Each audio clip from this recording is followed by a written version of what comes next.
Hey y'all, we're in the kitchen today. I'm doing sun-dried tomatoes. So far I've done a couple yellow pear tomatoes. The first step is you cut them in half, and I'll come back in a minute after I do all that with all these. Okay y'all, I got all the tomatoes all chopped up. I got almost all of them. The rest that are in here are either like not fully ripe, or like some of them are rotting, so those are trash tomatoes, and I'm just gonna go put those in the compost outside. Or I have a little compost bin now since the big one attracted rats. I got rid of that sucker. But either way, so the next step after I get done cutting these three is to go and sprinkle salt on top. And then if you want to, some people do a little bit of vinegar on top. I think that sounds a little bit gross. If it was a salad, that would be good, but like, it's not a salad, it's going to be like little raisins. So, next step, I'll come back to you here in a minute after I get those three tomatoes chopped up, and we're going to put salt on them. While I'm back, next we go and add some salt. I think you just add as much as you think tastes good. I'm not too sure. So I'll get back to you after I guess I just sprinkle some on here, like so, and then I have to do a whole bunch more. So I'll get back in a minute.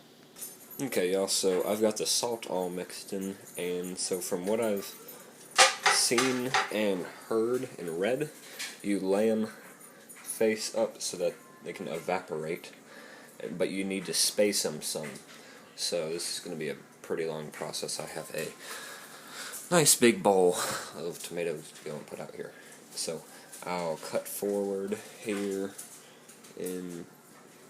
after I get done doing this. Let me get this, sorry. Okay, got them all laid out. This is most of the yellow pears. Filled up about one tray. And most of those, and then I still have about half a bowl left.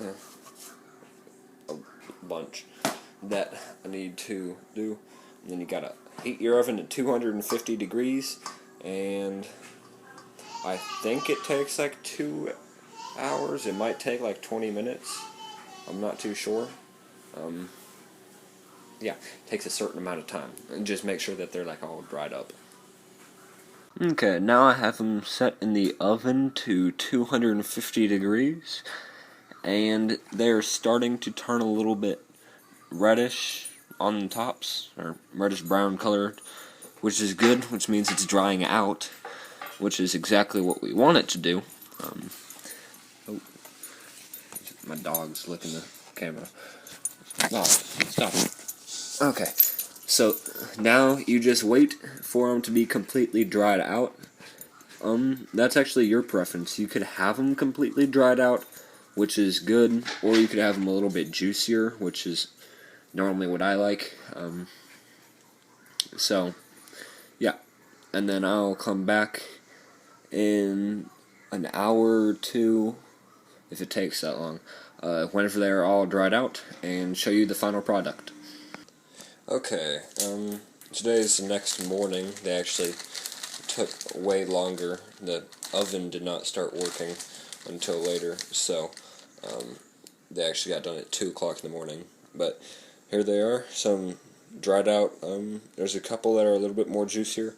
They're really good. They have a raisin taste and texture. They taste about like that, but as like an aftertaste, they have more of like a pasta or spaghetti sauce type, since they're tomatoes. I love them. They're amazing. So that is how I make sun-dried tomatoes. Okay, thank y'all for watching, and stay tuned for other garden updates or how-tos, all that kind of stuff. All right, thank you. Bye.